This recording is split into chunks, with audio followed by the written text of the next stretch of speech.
pokoknya teruslah kholwat itu terus wirid. Kalau masih sulit, sirul asror sulit, terus saja wirid pakai terus aja. Istiqomah semua, terus tiap detik dan waktu. Jangan gunakan sedikit waktu, keluangan waktu untuk lalai kepada Allah walaupun sebatas ucapan gitu loh. Dalam hati zikir sirinya itu jaga terus Allah terus. Nanti sudah masanya dinaikkan sama Allah gitu loh, levelnya. Terus saya juga dulu tidak tahu mau seperti apa ini besok ini, tidak tahu, pokoknya baca wirid sudah. Baca wirid dengan kesungguhan hati, ingin dekat dengan Tuhan, ingin dekat dengan Allah, dan akhirnya suatu saat akhirnya digiring oleh Allah, ditunjukkan, diarahkan kepada guru-guru akhir. Nah, yang penting praktek itu tadi.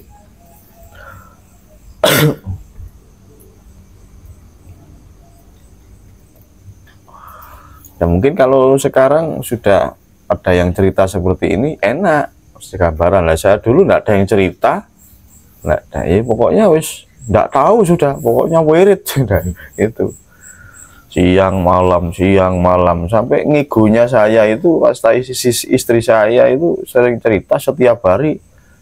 Ego saya terus ngelindur itu, kadang baca sholawat, kalau nggak baca sholawat dikir Allah gitu.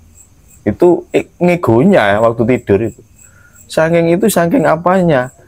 Saking ndak memberi luang kesempatan waktu kosong untuk tidak berzikir. Dalam waktu luang kosong apapun saya gunakan untuk wirid, untuk zikir.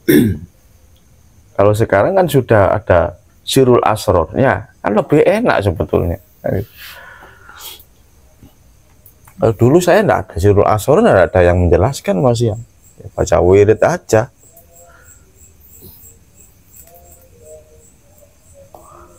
Pokoknya masih ada sepeda motor itu gasnya masih ada, ya sudah puter lagi, tancap gitu. Pokoknya pol sudah, speedometer itu jalan pol sudah. Cara sepeda motor itu seperti itu. Bangun tidur, saya cari tasbih langsung baca wirid sudah. Nggak nyari wudhu dulu, baca wirid.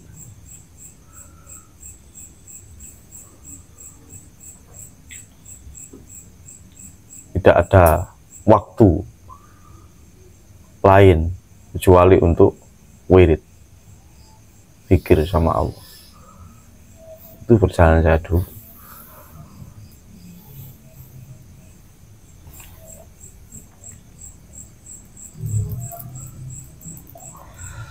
Ya, saya kira kan orang-orang, para jamaah-jamaah yang bergabung dalam pengkajian kaji wengi ini juga tidak lepas dengan apa yang sudah saya lakukan, harus ditiru seperti itu gitu. Kalau mau menginginkan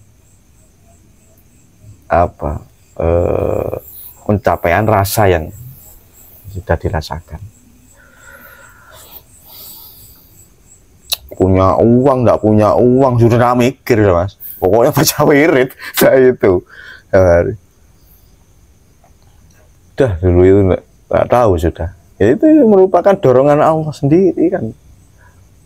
Kalau dulu ya masih saya sendiri yang baca wirid kan gitu, pokoknya belum tahu siapa sejatinya. Dan dari wirid-wirid itulah akhirnya Allah menurunkan waridnya, memberikan petunjuk, kemudian dipertemukanlah saya dengan guru akhirat. Itulah.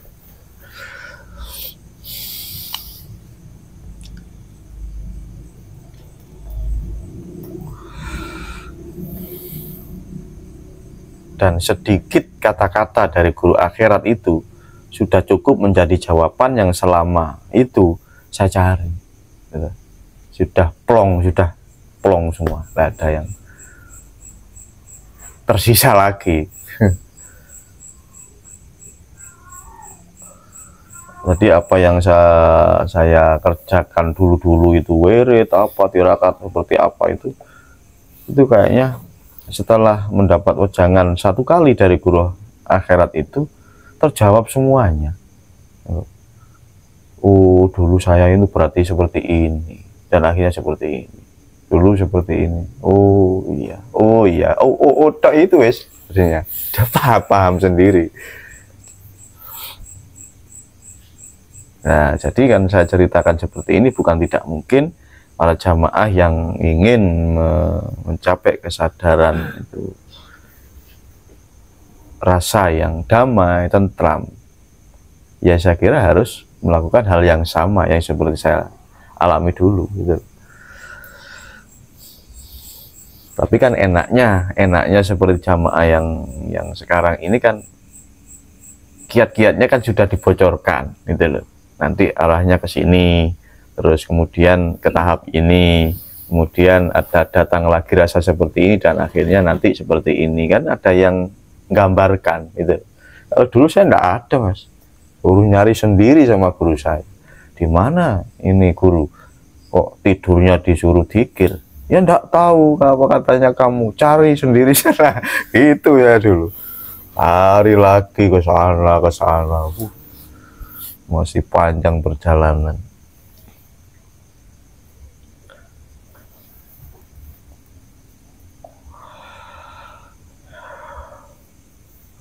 Dan kalau zaman sekarang, Mas, nggak mungkin dibuat seperti itu. Dia memang harus saat waktunya sudah dibuka jelas.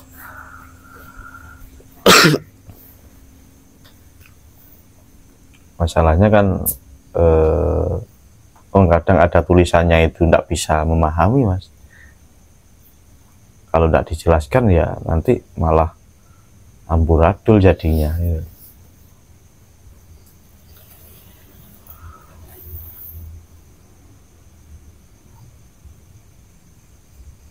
Ya kembali lagi kepada keyakinan. Sebetulnya di Quran kan sudah jelas, alhaqumut takasur hatta zurtumul maqabir, ala saufa ta'lamu, janganlah kamu bermegah-megahan, bermewah-mewahan di atas dunia sampai kamu melalaikan Allah, sampai masuk ke dalam liang kubur. Janganlah kau seperti itu, kan sudah jelas seperti ayat itu.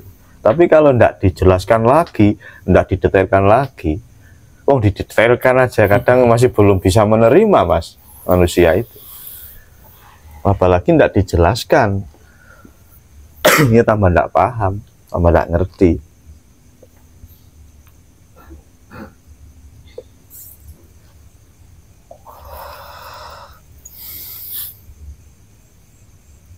Mungkin dari yang lain ada pertanyaan? Agus, Mas Agus, Mas Udin, penting ya Allah itu panggil PNL atau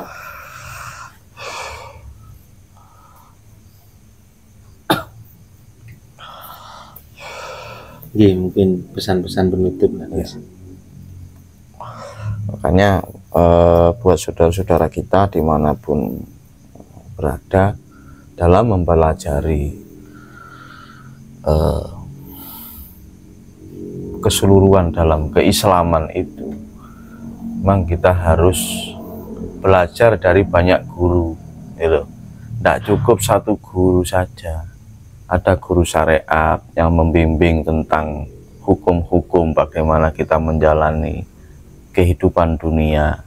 Ada guru toreko yang mempelajarkan kita kepada lebih kedekatan lagi kepada Tuhan. Ada guru hakikat, marifat yang mengantarkan kita, menunjukkan kita siapa Tuhan itu. Dan itu saya alami sendiri, ternyata memang strukturnya seperti itu.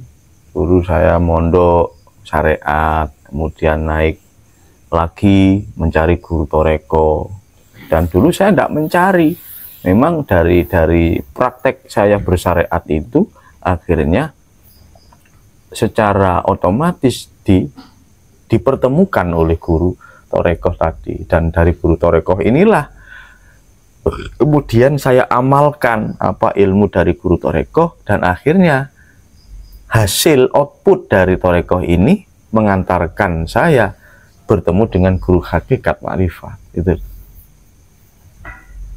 Dan intinya semuanya itu harus dilakukan bersungguh-sungguh, tidak boleh mengeluh, tidak boleh tidak boleh cengeng, kalau manja tidak boleh ya. Kalau awal-awal sih boleh manja sih kan.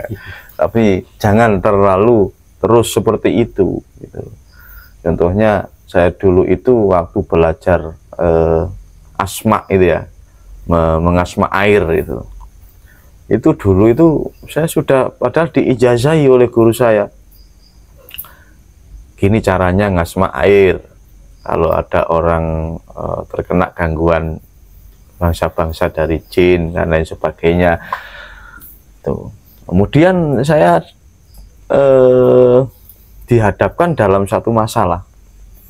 Waktu itu ada tamu dari satu daerah kesurupan.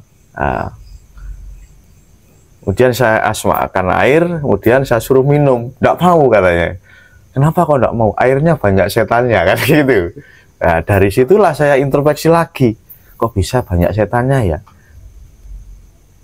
Kan asma-asma ini kan asma-asma bacaan-bacaan dari Al-Quran, zikir-zikir yang baik.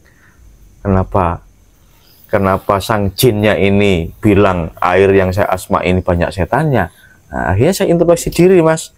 Saya lari lagi ke guru. Saya masih manja waktu itu kan. Lari ke guru. Tanya sama guru, ya terang aja banyak setannya, wong kamu ngasmaknya seperti itu. Bagaimana kamu ngasmaknya? Biar orangnya sembuh, Yai. Ya itu yang bikin banyak setannya loh. Terus yang benar di mana, Yai? Ya itu kan air-airnya Allah. Yang kasih ijabah juga Allah. Ya sudah, serahkan sama Allah aja. Nah gitu. Nah, terus saya praktekkan seperti itu. Ternyata berhasil, Mas. Nah, berhasil dan akhirnya makhluknya keluar gitu loh. Nah, sebelumnya akhirnya banyak setannya kan gitu. Dan dari situ terus saya ulangi lagi sendiri. Nggak bisa, Mas. Nggak bisa seperti itu lagi. Nah, itulah yang membuat alasan saya harus belajar lagi. Bagaimana cara? Akhirnya guru saya mengasih pegangan lagi. Makanya kamu harus bisa ikhlas dalam semua hal. Gitu. Nah, bagaimana caranya ikhlas? Cari sana, tanya ke kiai-kiai sana, main sama kiai-kiai, cari sendiri. Gitu, Mas. Jadi kalau seandainya saya itu tidak digerakkan sama Allah itu mencari, tidak bersungguh-sungguh, ya tidak ketemu, Mas. Gitu, tidak ketemu. Sebetulnya guru saya yang hakikat itu kan sudah jelas, ini kan airnya Allah, yang ngijabain juga, yang ngobulin jadi obat juga Allah. Ngapain kamu ikut-ikut minta kesembuhan? Nah itu. Jadi saya mikir lagi, ini yang benar di mana? Ternyata kemudian saya cari terus dan akhirnya saya dipertemukan oleh guru yang membimbing tentang makrifat. Akhirnya dari situlah ketemu. Nah itu prosesnya juga masih panjang, tidak cukup 2-3 tahun pencarian itu. Nah, oleh karena itu bagi saudara-saudara kita di mana berada, jangan pernah putus asa dalam belajar spiritual, yang tujuannya itu agar hati kita, rohaniah kita bisa kembali kepada Tuhan dalam keadaan suci, dalam keadaan fitrah atau husnul khotimah. Jangan pernah menyerah mencari ilmu seperti itu. Makanya Rasulullah sendiri pernah berpesan, kejarlah ilmu itu walaupun sampai ke negeri Cina. Nah, maksudnya ilmu yang itu, ilmu yang bisa mengantarkan rohaniyah kita kembali kepada Allah dalam keadaan fitrah. Ya ayuhan nafsul mutmainnah irji'i ila rabbiki radiyatan mardiyah. Nah, dengan cara kita ridho, ikhlas dalam menjalani kehidupan, itulah Allah akan mendatangkan ridhonya untuk kita. Kiranya ini yang yang dapat saya sampaikan. Terus semangat dalam belajar kholwat, belajar spiritual, agar kerohanian kita bisa kembali kepada Tuhan, husnul khotimah. Ini aja yang dapat saya sampaikan, kurang lebihnya saya mohon maaf. Saya akhiri, wabillahi taufiq wal hidayah.